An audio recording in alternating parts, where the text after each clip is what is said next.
chariot come, I'm gonna leave you. I'm bound for the promised land. I'm gonna leave you. I'm sorry I'm gonna leave you. Farewell, oh farewell. But I'm leaving in the morning. Farewell, oh farewell. I'm leaving in the morning. Bound for the promised land. On the other side of Jordan. Bound for the promised land. I'm sorry I'm gonna leave you. Farewell, oh farewell. But I'll see you in the morning. Farewell, oh farewell. Oh, I'm leaving in the morning. Farewell, oh farewell. I'm leaving in the morning. Farewell, oh farewell.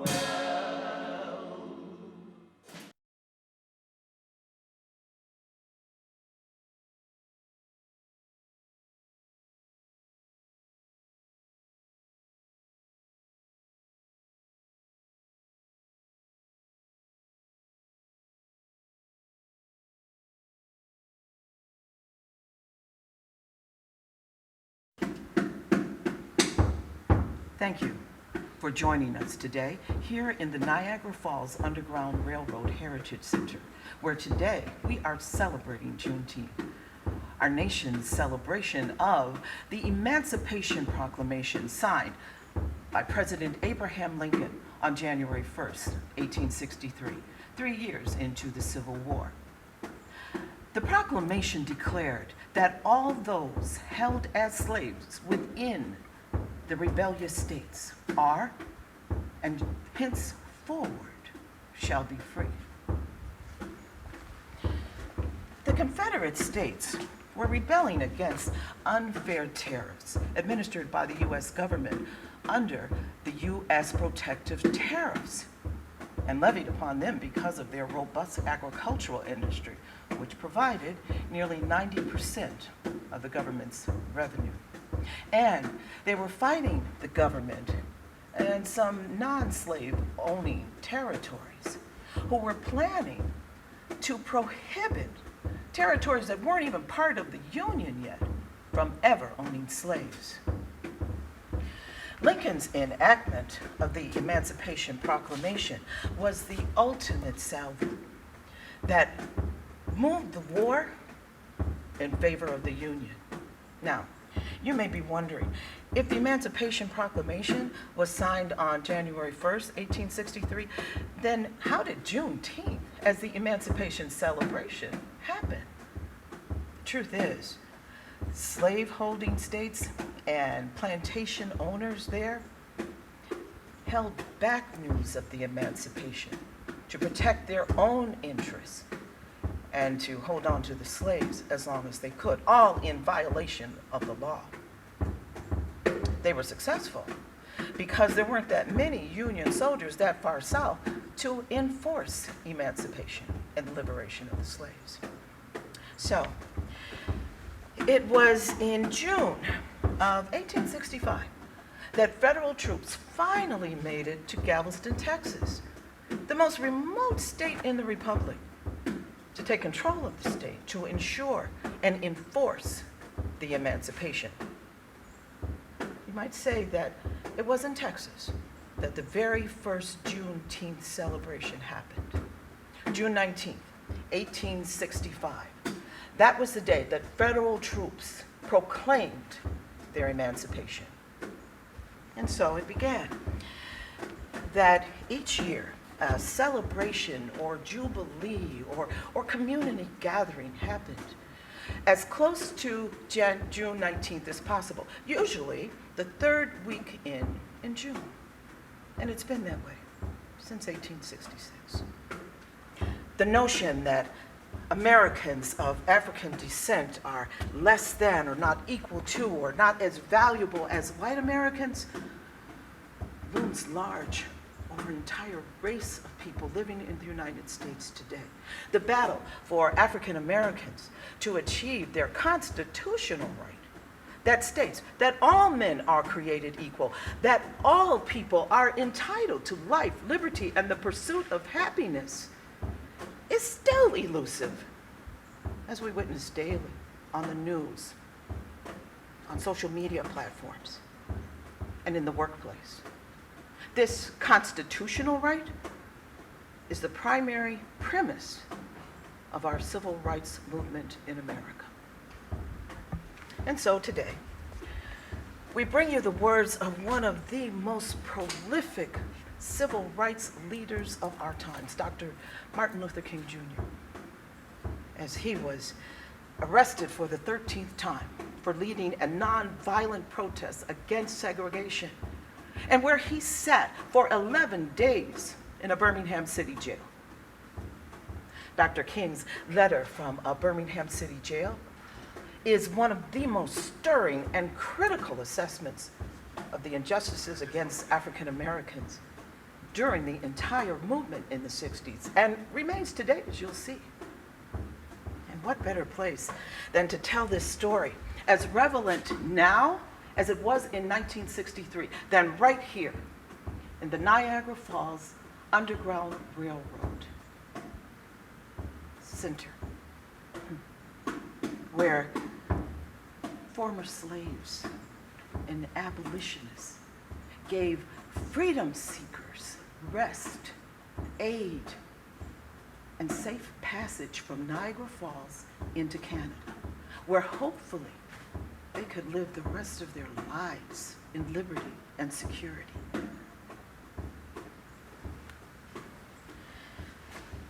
Dr. King's letter begins. While confined here in the Birmingham City Jail, I came across your statement calling our present activities unwise and untimely.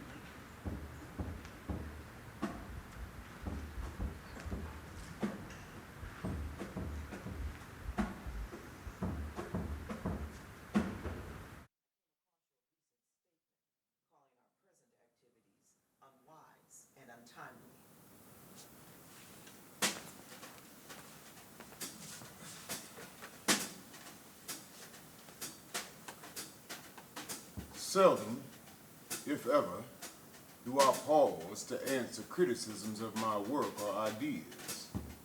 If I sought to answer all the criticisms that cross my desk, my secretaries would be engaged in little else in the course of the day, and I would have little time for constructive work.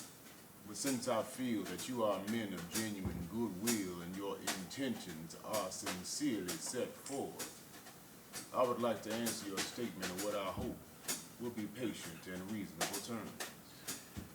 I think I should give my reason for being here in Birmingham, since you've been influenced by the argument of outsiders coming in. I have the honor of serving as the president of the Southern Christian Leadership, an organization operating in every southern state with headquarters in Atlanta, Georgia. We have some 85 affiliate organizations all across the South. One of which being the Alabama Christian Movement for Human Rights. Now, whenever necessary and possible, we share staff, educational, and financial resources with our affiliates.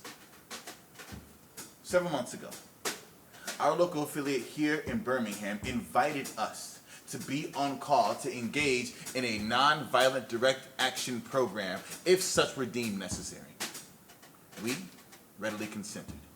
And when the hour came, we lived up to our promises. So I am here, along with several members of my staff, because we were invited here.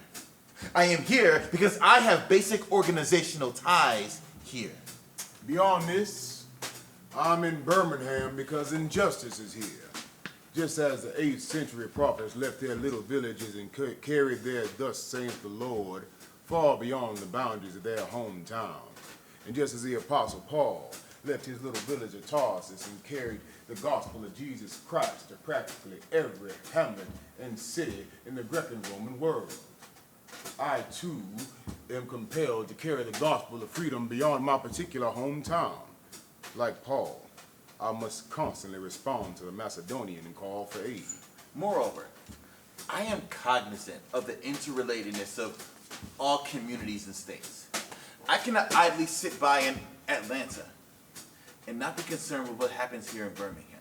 Injustice anywhere is a threat to justice everywhere. We are caught in an inescapable network of mutuality, tied by a single garment of destiny. What affects one directly affects all indirectly. Never again can we afford to live with the narrow, provincial, outside agitator idea. Anyone living in the United States can never be considered an outsider. You deplore the demonstrations that are presently taking place in Birmingham, but I am sorry that your statement did not express a similar concern for the circumstances that brought the demonstrations into being. I am sure that each of you would go beyond the superficial analysts who look merely at the effects and do not grapple with the underlying causes. I would not hesitate to say that it is unfortunate that so-called demonstrations are taking place at this time. But I would say in even more empathetic terms that it is even more unfortunate that the white power structure of this city left the Negro community with no other alternative. People get ready, there's a train that's coming. Don't need no baggage, you just get on board. All you need is faith to hear the diesel humming. Don't need no ticket, you just thank the Lord. In any non-violent campaign, there are 4 basic steps. Collection of the facts to determine if injustice is alive. Negotiation, self-purification, and direct action. Now, we have gone through all these steps here in Birmingham. There could be no gain saying of the fact that racial injustice engulfs this community. Birmingham is the most thoroughly segregated city in the United States. Its ugly record of police brutality is known in every section of this country. Its unjust treatment of African Americans in the courts is a notorious reality. There have been more unsolved bombings of black homes and churches in Birmingham than in any other city in this nation. These are the hard, brutal, and unbelievable facts. It's on the basis of them the black leadership sought to negotiate with the city fathers, but the political leadership consistently refused to engage in good faith negotiation. Then came the opportunity last September to speak with the leaders of the economic community. In these negotiation sessions, certain promises were made, such as the promise to remove the humiliating racial signs from the stores. On the basis of these promises, Reverend Shuttlesworth and the leaders of the Alabama Christian Movement for Human Rights agreed to call a moratorium on any type of demonstration. As the weeks and months unfolded, we realized that we were the victims of a broken promise. The signs remained. As in so many experiences of the past, we were confronted with blasted hopes, and a dark shadow of deep disappointment settled upon us. So, we had no alternative other than that of preparing for direct action, whereby we will present our very bodies as a means of laying our case before the conscience of the local and national communities. We were not unmindful of the difficulties involved, so we decided to go through a process of self-purification. We held workshops on nonviolence and repeatedly asked ourselves the questions: are you able to accept blows without retaliating? And are you able to endure the ordeals of jail? We decided to hold our direct action movement during the Easter season. realizing that with the exception of Christmas, this was the largest shopping period of the year. Knowing that a strong economic withdrawal program will be the byproduct of direct action, we felt this was the best time to put pressure on the merchants for the needed changes. Ain't gonna let nobody turn me round, turn me round, turn me round. Ain't gonna let nobody turn me round. I'm gonna keep on walking, keep on talking, marching on the freedom land. Ain't gonna let no jailhouse turn me round, turn me round, turn me round. Ain't gonna let no jailhouse turn me round. I'm gonna keep on walking, keep on talking, marching on the freedom land. Then it occurred to us that the March election was ahead, so we speedily decided to postpone action until after the runoff. When we discovered that Mr. Connor was in the runoff, we again decided to postpone action so that the demonstration could not be used to cloud the issues. At this time, we have agreed to begin our non-violent witness the day after the runoff. This reveals that Dr. King and his followers did not move irresponsibly into direct action. We too wanted to see Mr. Connor defeated, so we went through with postponement after postponement to aid in this community need. After this, we felt direct action could be delayed no longer. Now you may well ask, why direct action? Why marches, sit-ins, and so forth? Isn't negotiation a better path? Well, you were exactly right in your call for negotiation. Indeed, this is the purpose of direct action. Non-violent direct action seeks to create such a crisis and establish such creative tension that a community that has consistently refused to negotiate is finally forced to confront the issue.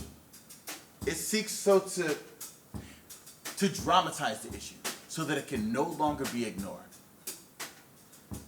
Now, I just refer to the creation of tension as a part of the role of the non-violent resistor, and this may sound rather strange, but I must confess that I am not afraid of the word tension. I have earnestly worked and preached against violent tension, but there is a type of constructive, non-violent tension that is necessary for growth. Just as Socrates felt it was necessary to create tension in the mind so that individuals could rise from the bondage of myths and half-truths to the unfettered realm of creative analysis and objective appraisal, we must see the need of having non-violent gadflies to create the kind of tension in society to help men rise from the dark depths of prejudice and racism to the majestic heights of understanding and brotherhood. So, the purpose of direct action is to create a situation so crisis-packed that it will inevitably open the door for negotiation. We therefore concur with you in your call for negotiation. Far too long has our beloved Southland been bogged down in the tragic attempt to live in monologue rather than dialogue. One of the basic points in your statement is that our acts are untimely. Some of you may have asked, why didn't you give the new administration time to act? The only answer I can give to this inquiry is that the new administration must be prodded just as much as the outgoing one before it acts. We will be sadly mistaken if we feel the election of Mr. Boutwell will bring the millennium to Birmingham. While Mr. Boutwell is much more articulate and gentle than Mr. Connor, they are both segregationists, dedicated to maintaining the status quo. The hope I see in Mr. Boutwell is that he will be reasonable enough to see the futility of massive resistance to desegregation. But he will not see this without pressure from the devotees of civil rights. My friends, I must say that we have not made a single gain in civil rights without determined, legal, and non-violent pressure. History is the long and tragic story of the fact that privileged groups seldom give up their privileges voluntarily. Individuals may see the moral light and voluntarily give up their unjust posture. But as Reinhold Niebuhr has reminded us, groups are more immoral than individuals. We know through painful experience that freedom is never voluntarily given by the oppressor. It must be demanded by the oppressed. And frankly, I have never yet engaged in a direct action movement that has been well-timed according to the timetable of those who have not suffered unduly from the disease of segregation. For years now, I've heard the word wait. It rings in the ear of every Negro with a piercing familiarity. This wait has almost always meant never. It has been a tranquilizing thalidomide, relieving the emotional stress for a moment, only to give birth to an ill-formed infant of frustration. We must come to see with the distinguished jurist of yesterday that justice too long delayed is justice denied. We have waited for more than 340 years for our God-given constitutional rights. The nations of Asia and Africa are moving with jet-like speed toward the goal of political independence. And we still creep at a horse and buggy pace at gaining a cup of coffee at a lunch counter. I remember you was conflicted, misusing your influence. Sometimes I did the same, abusing my power full of resentment. Resentment turned into deep depression. Found myself screaming in the hotel room. Lucifer was all around, so I kept running until I found my safe haven. I was trying to convince myself the stripes that I got, make myself realize what my foundation was. But while my loved ones were fighting the continuous war back in the city, I was entering a new one. A war that was based on apartheid and discrimination.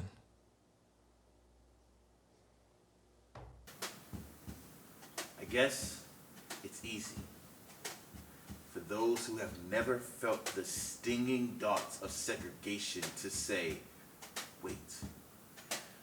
But when you have seen vicious mobs lynch your mothers and fathers at will, and drown your brothers and sisters at whim, when you have seen hate-filled policemen curse, kick, brutalize, and even kill your black brothers and sisters with impunity, when you see the vast majority of your 20 million black brothers smothering in an airtight cage of poverty in the midst of an affluent society, When you find your tongue twisted and your speech stammering as you seek to explain to your 6-year-old daughter why she cannot go to the public amusement park that was just advertised on television. And you see the tears well up in her little eyes when she is told that Funtown is closed to colored children. And you see the depressing clouds of inferiority begin to form her mental sky. And you see her begin to distort her personality by developing a bitterness towards white people. And you have to concoct an answer for a 5-year-old son asking in agonizing pathos, Daddy, why do white people treat colored people so mean?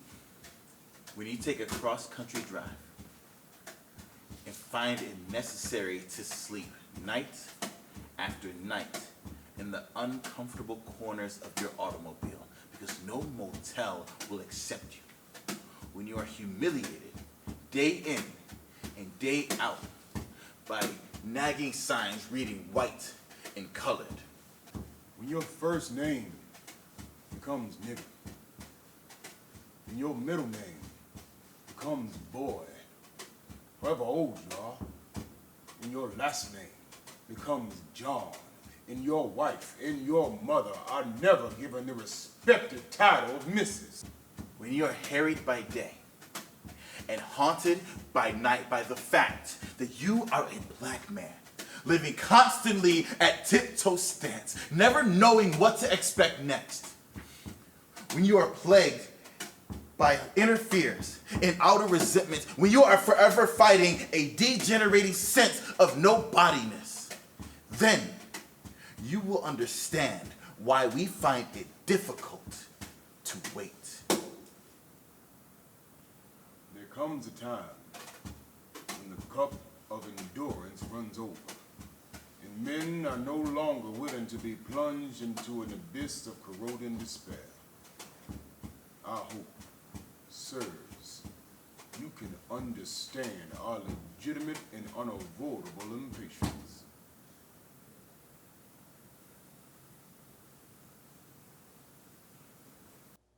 This is America. Yo, don't catch you slipping up. Look what I'm whipping up. This is America. Don't catch you slipping up. Look how I'm living now. Please be tripping now. Yeah. This is America. Guns in my area. I got my strap. I gotta carry them. Yeah. I'ma go into this. You go tell somebody. Grandma told me, get your money, black man. Get your money, America. I just checked my list. You go tell somebody. Grandma told me, get your money, black man. You just a black man in this world. You just a barcode. Hey. You just a black man in this world. You expressed a great deal of anxiety over our willingness to break laws. This is certainly a legitimate concern. Since we so diligently urge people to obey the Supreme Court's law of 1954, outlawing segregation in public schools, it is rather strange and paradoxical to find us consciously breaking laws. One may well ask, how can you advocate obeying some laws and breaking others? The answer is found in the fact that there are two types of laws. There are just laws and there are unjust laws. I would agree with St. Augustine that an unjust law is no law at all. Now, what's the difference between the two? How can one determine if a law is just or unjust? Well, a just law is a man-made code that squares with the moral law or the law of God. An unjust law is a code that is out of harmony with the moral law. To put it in the terms of St. Thomas Aquinas, See, an unjust law is a human law that is not rooted in eternal or natural law. Any law that uplifts human personality is just. Any law that degrades human personality is unjust. Segregation statutes are unjust because segregation distorts the soul and damages the personality. It gives the segregator a false sense of superiority and the segregated a false sense of inferiority.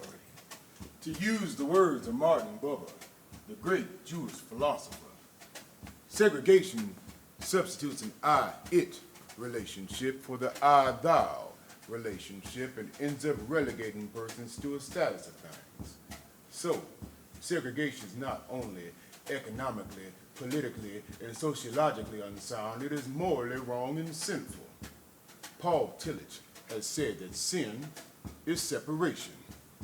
Isn't segregation just an existential expression of man's tragic separation? His awful estrangement, his terrible sinfulness. So I can urge men to obey the 1954 decision of the Supreme Court because it is morally right. And I can also urge men to disobey segregation ordinances because they are morally wrong.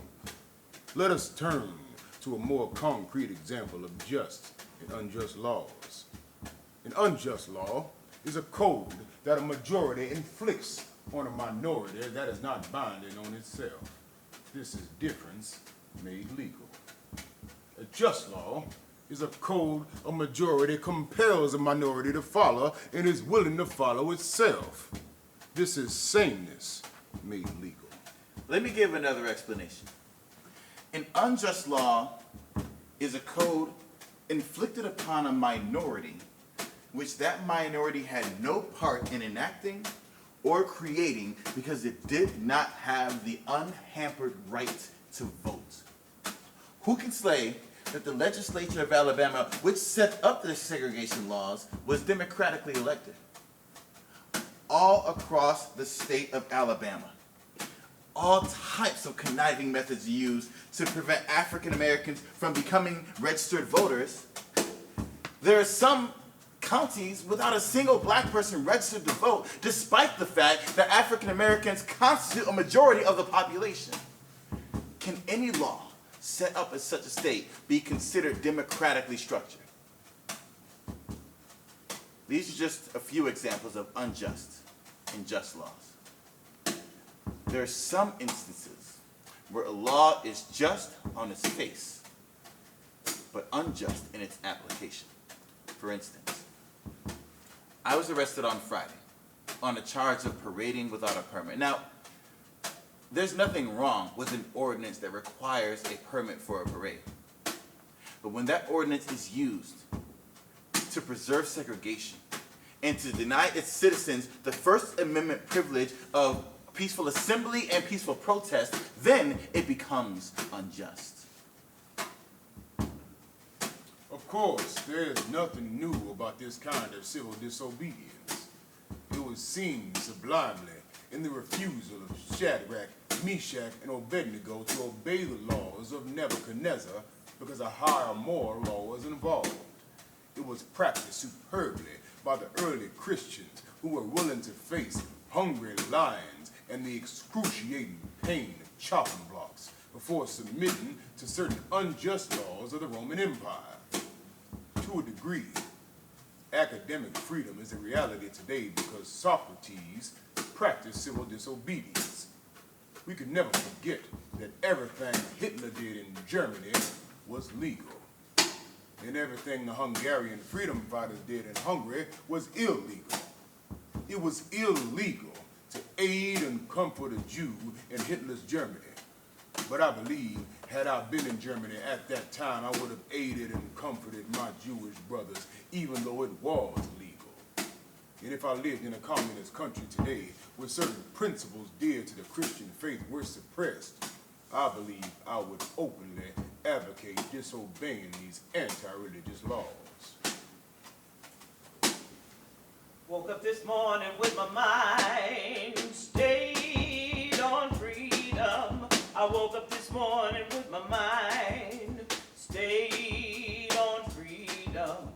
Woke up this morning with my mind stayed on freedom. Hallelujah, hallelujah, hallelujah. I must make two honest confessions to you, my Christian and Jewish brothers. First, I must confess that I have been gravely disappointed with the white martyr. I have almost reached the regrettable conclusion that the Negro's great stumbling block in his stride towards freedom is not the white citizen's counselor or the Ku Klux Klan, but the white martyr, who is more devoted to order than to justice, who prefers a negative peace in the absence of tension to a positive peace in the presence of justice, who constantly says, I agree with you in the goal you seek, but I cannot agree with your methods of direct action, who paternalistically feels he can set a timetable for another man's freedom, who lives by the myth of time, and who constantly advises the Negro to wait until a more convenient season. Shallow understanding from people of goodwill is more frustrating than absolute misunderstanding from people of ill will. Lukewarm acceptance is much more bewildering than outright rejection. In your statement, you asserted that our actions, even though peaceful, should be condemned because they precipitate violence. But can this assertion be logically made? Isn't this like condemning the robbed man because his possession of money precipitated the evil act of robbery. Isn't this like, it's like condemning Socrates because his unswerving commitment to truth and his philosophical delvings precipitated the popular misguided mind to make him drink the hemlock. Isn't this like condemning Jesus because his unique God consciousness and never ceasing devotion to his will precipitated the evil act of crucifixion? We must come to see, as federal courts have consistently affirmed, that it is immoral to urge an individual to withdraw his effort to gain his basic constitutional rights because his quest precipitates violence. Society must protect the robbed and punish the robber. I had also hoped that the white moderate would reject the myth of time. I received a letter this morning from a white brother in Texas which read, "All Christians know that the colored people will receive equal rights eventually. But is it possible that you are in too great of a religious hurry? It has taken Christianity more than 2,000 years to accomplish what it has. The teachings of Christ take time to come to earth." All that is said here grows out of a tragic misconception of time. It's this strangely irrational notion that there's something within the very flow of time that will inevitably cure all ills. Actually, time is neutral. It can be used destructively or constructively. I've come to feel that people of ill will have used time much more effectively than people of goodwill. We must repent in this generation, not merely for the vitriolic words and actions of the bad people, but for the appalling silence of the good people. We must come to see that human progress never rolls in on wheels of inevitability. It comes through the tireless effort and persistent hard work of men willing to be co-workers with God. And without that hard work, time itself becomes an ally to the forces of social stagnation. You spoke of our activity in Birmingham as extreme. At first, I was rather disappointed that my fellow clergymen would find my non-violent efforts as those of an extremist. I started thinking about the fact that I stand in the middle of two opposing forces in the Negro community. One is a force of complacency made up of Negroes who, due to years of oppression, have been so completely drained of self-respect and a sense of somebodyness that they have adjusted to segregation. The other, of a few in the middle class, who, due to the degree of academic or economic security, and because at times they profit off segregation, have unconsciously become insensitive to the problems of the masses. The other force is one of bitterness and hatred and comes perilously close to advocating violence. It is expressed in the various black nationalist groups that are springing up all over the nation. The largest and best known being a larger Muhammad's Muslim movement. This movement is nourished by the contemporary frustration over the continued existence of racial discrimination. It is made up of people who've lost faith in America, who've absolutely repudiated Christianity, and who have concluded that the white man is an incurable devil. Now, I have tried to stand between these two forces, saying that we need not follow the do-nothingism of the complacent, or the hatred and despair of the black nationalists. There is a much more excellent way of love and non-violent direct action. I am grateful to God that through the black church, the dimension of nonviolence entered our struggle. If this philosophy had not emerged, I am convinced that by now, many of the streets of the South will be flowing with floods of blood.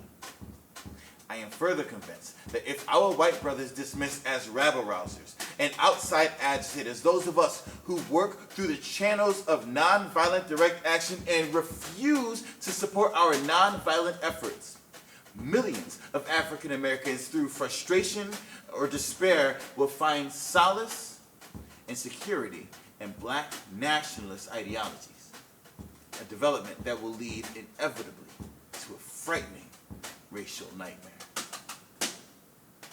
Oppressed people cannot remain oppressed forever. The urge for freedom will eventually come. This is what happened to the American Negro. Something within has reminded him of his birthright of freedom. Something without has reminded him he can gain it. Consciously and unconsciously, we have been swept in by what the Germans call the Zeitgeist. And with his black brothers of Africa, and his brown and yellow brothers of Asia and South America and the Caribbean, he is moving with a sense of cosmic urgency toward the promised land of racial justice. Realizing this vital urge that has engulfed the Negro community, one should readily understand in public demonstrations. The Negro has many pent-up resentments and latent frustration, and he has to get them out. So let him march sometime. Let him have his prayer pilgrimages to City Hall. Understand why he must have sit-ins and freedom rides. If his repressed emotions do not come out in these non-violent ways, they will come out in a more ominous expression of violence. This is not a threat. It is a fact of history.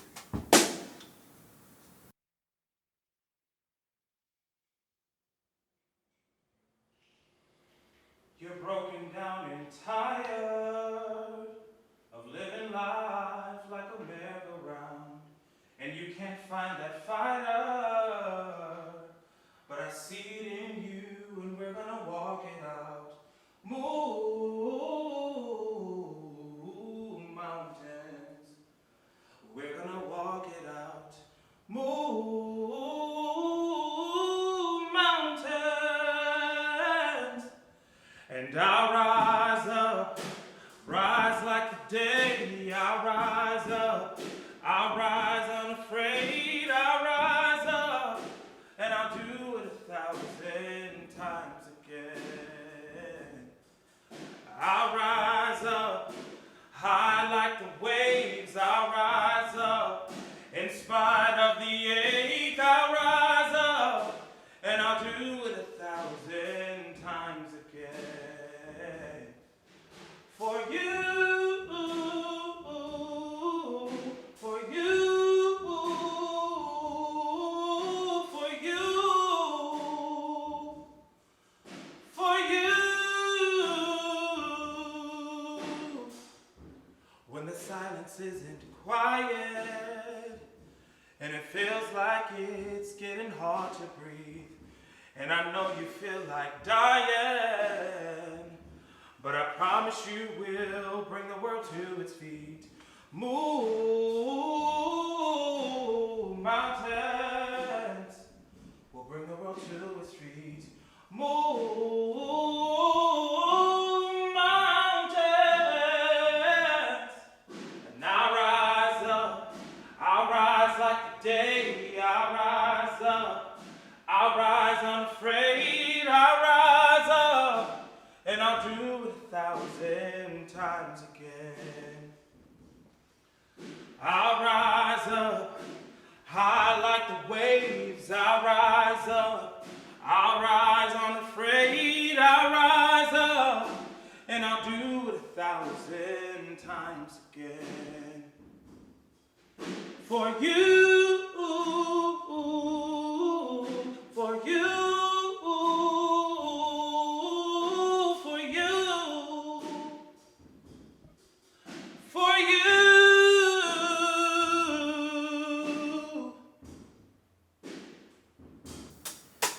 So I've not said to my people, get rid of your discontent. I've tried to say that this natural, healthy discontent can be channeled through the creative outlet of non-violent direct action. Now this approach is being dismissed as extremist. I have to admit, I was initially disappointed in being so categorized, but as I began to think about the matter, I gradually gained a bit of satisfaction from being considered an extremist. Was not Jesus an extremist in love? Love your enemies. Bless them that curse you. Pray for them that despitefully use you. Was not Amos an extremist for justice? Let justice roll down like water, and righteousness like a mighty stream. Was not Paul an extremist for the gospel of Jesus Christ? I bear my body the marks of the Lord Jesus. Was not Martin Luther an extremist? Here I stand, I can do no more, so help me God. Was not John Bunyan an extremist? I will stay in jail to the end of my days before I make a mockery of my conscience. Was not Abraham Lincoln an extremist? This nation cannot survive half slave and half free. Was not Thomas Jefferson an extremist? We hold these truths to be self-evident that all men are created equal. So it's not whether we will be extremists, but what kind of extremists we will be. Will we be extremists for hate, or will we be extremists for love? Will we be extremists for the cause of injustice, or will we be extremists for the cause of justice? I love everybody. I love everybody. I love everybody in my heart. I love everybody. I love everybody. I love everybody in my heart. I hope that the white moderate will see this. Maybe I was too optimistic. Maybe I expected too much. I guess I should have realized that few members of a race that has oppressed another race can truly understand or appreciate the deep groans and passionate yearnings of those who have been oppressed. And still fewer have the vision to see that injustice must be rooted out by strong, persistent, and determined action. I am grateful, however, that a few of our white brothers have grasped the meaning of this social revolution and committed themselves to it. They are all too small in quantity, but they are big in quality. Some, like Ralph McGill, Lillian Smith, Harry Golden, and James Dabbs, have written about our struggle in eloquent and prophetic terms. They have marched with us down nameless streets of the South. They sat in with us at lunch counters and rode with us on freedom rides.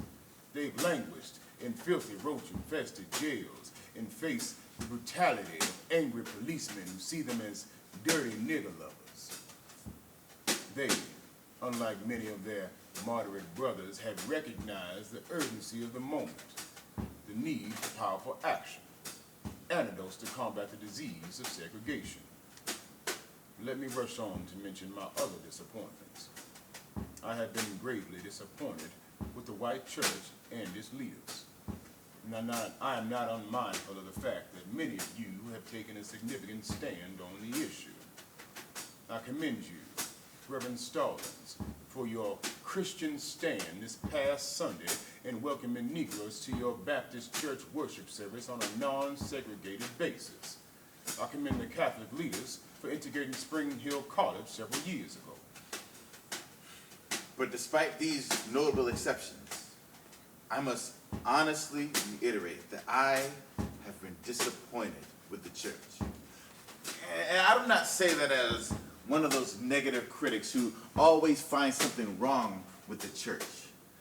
I say that as a minister of the gospel who loves the church, who's nurtured in its bosom, who is sustained by its spiritual blessings, and who will remain true to it for as long as the cord of life shall linger.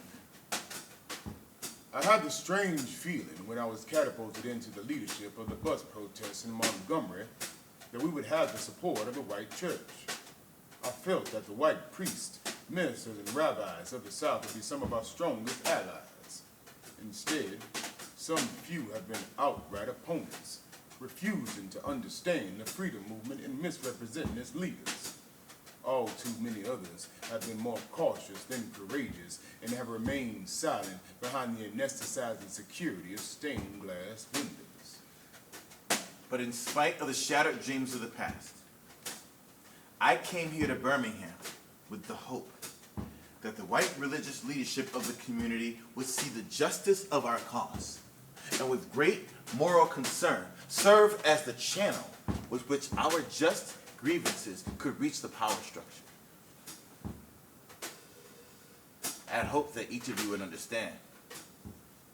But again, I have been disappointed. Dr. King in a Birmingham jail had no money for to get his bail. Keep your eyes on the prize. Hold on, hold on, hold on, hold on. Keep your eyes on the prize. Hold on, hold on. I have heard numerous religious leaders of the South call upon their worshipers to comply with the desegregation decision because it is law. But I have longed to hear white ministers say, follow this decree because integration is morally right. And the Negro is your brother. In the midst of blatant injustices inflicted upon the Negro, I have watched as white churches stand on the sidelines and merely mob pious irrelevancies and sanctimonious trivialities. In the midst of a mighty struggle to rid our nation of racial and economic injustice, I have heard so many ministers say, those are social issues which the gospel has nothing to do with. And I have heard them create this otherworldly religion which made a strange distinction between bodies and souls, the sacred and the secular. There was a time when the church was very powerful. It was during that period that the early Christians rejoiced when they were deemed worthy to suffer for what they believed in. In those days, the church was not merely a thermometer that recorded the ideals and principles of popular opinion. It was a thermostat that transformed the mores of society. Wherever the early Christians entered a town, the power structure got disturbed and immediately sought to convict them for being disturbers of the peace and outside agitators. But they went on with the conviction that they were a colony of heaven and they had to obey God rather than man. They were small in number, but they were big in commitment. And they were too God-intoxicated to be astronomically intimidated. They put to end such ancient evils as infanticide and gladiatorial contests, but things are different now. The contemporary church is so often a weak, ineffectual voice with an uncertain sound. It is so often the arch supporter of the status quo. Far from being disturbed by the presence of the church, the power structure of your average community is consoled by the church's often vocal sanction of things as they are. But the judgment of God is upon the church as never before. If the church of today does not recapture the sacrificial spirit of the early church, it will lose its authentic ring, forfeit the loyalty of millions, and be dismissed as an irrelevant social club with no meaning for the 20th century. I meet young people every day whose disappointment with the church has risen to outright disgust. I hope the church as a whole will meet the challenge of this decisive hour. But even if the church does not come to the aid of justice, I have no despair about the future. I have no fear about the outcome of our struggle in Birmingham, even if our motives are presently misunderstood.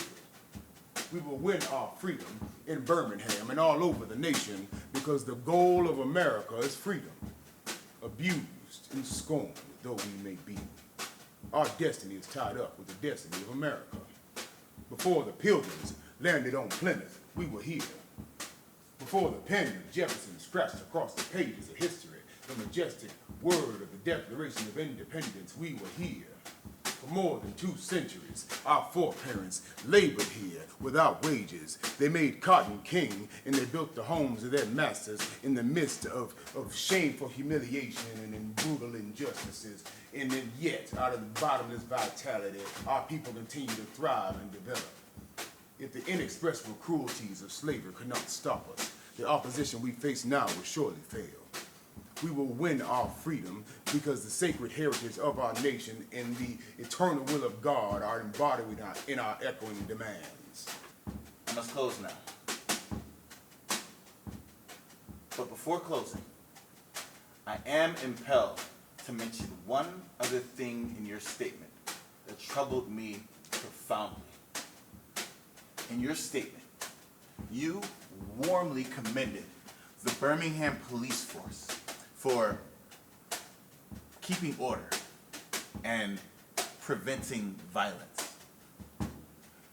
I don't believe you would so warmly commended the Birmingham police force if you would have seen their violent, angry dogs literally biting 6 unarmed African Americans, non-violent unarmed African Americans. I don't believe that you would have so quickly commended the policemen if you would have witnessed their inhuman and ugly treatment of African Americans here in the city jail. If you would watch them push and curse old African American women and young black girls, if you would watch them slap and kick old black men and young black boys, if you would observe them as they did on 2 occasions, refusing to give us food because we wanted to sing our grace together. I'm sorry. I cannot join you in your praise for the police department. It is true that they have been rather disciplined in their public handling of the demonstrators. In this sense, they have been publicly nonviolent. But for what purpose? To preserve the evil system of segregation. Over the past few years, I have preached that nonviolence demands that the means we use must be as pure as the ends we seek. I have tried to make it clear that it is wrong to use immoral means to preserve moral ends. But now, I must affirm that it is just as wrong, or even more, to use moral means to preserve immoral ends. I can't breathe. You're taking my life from me. I can't breathe. Will anyone fight for me? Starting a war, screaming peace at the same time. All the corruption, injustice, the same crime. Always a problem, We do what we don't fight, and we die. We don't have the same right. What is a gun to a man that surrenders? What's it gonna take for someone to defend us? If we all agree that we're equal as people, then why can't we see what is evil? I can't breathe. You're taking my life from me. I can't breathe. Will anyone fight for me? I wish you had commended the Negro demonstrators for their sublime courage and willingness to suffer in the midst of the most inhumane provocation. One day the South will recognize its real heroes. They will be the James Merediths, courageously with a sense of purpose, facing jeering and hostile mobs and the agonizing loneliness that characterizes the life of the pioneer. There will be old, oppressed, battered Negro women, symbolized in the 72-year-old woman from Montgomery, Alabama, who rose up with her people, decided not to ride the segregated buses, and responded to one who inquired about her tiredness with ungrammatical profundity.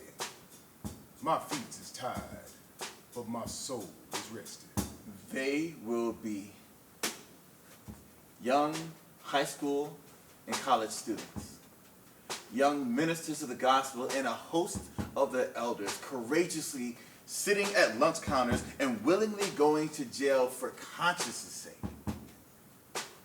One day, the South would know that when these disinherited children of God sat down at lunch counters, they were in reality standing up for the very best in the American dream and our most sacred values of our Judeo-Christian heritage. Never before have I written a letter this long. Or should I say a book. I'm afraid it's far too long to take your precious time.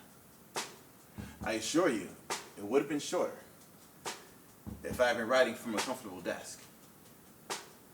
What else is there to do when you're alone for days in the dull monotony of a narrow jail cell, other than to write long letters, think strange thoughts, pray long prayers? If I've said anything in this letter that is an understatement of the truth and indicative of an unreasonable impatience, I beg you forgive me. If I've said anything in this letter that is an overstatement of the truth and is indicative of me having a patience which makes me patient with anything less than brotherhood, I beg God to forgive me. Yours, for the cause of peace and brotherhood, Martin Luther King Jr. Yours, for the cause of peace and brotherhood, Martin Luther King Jr. Lift every voice and sing till earth and heaven ring. Ring with the harmonies of liberty. Let our rejoicing rise high as the listening skies. Let it resound loud as the rolling seas. Sing a song full of the faith that the dark past has taught us. Sing a song full of the hope that the present has wrought us. Facing the rising sun of our new day begun, let us march on till victory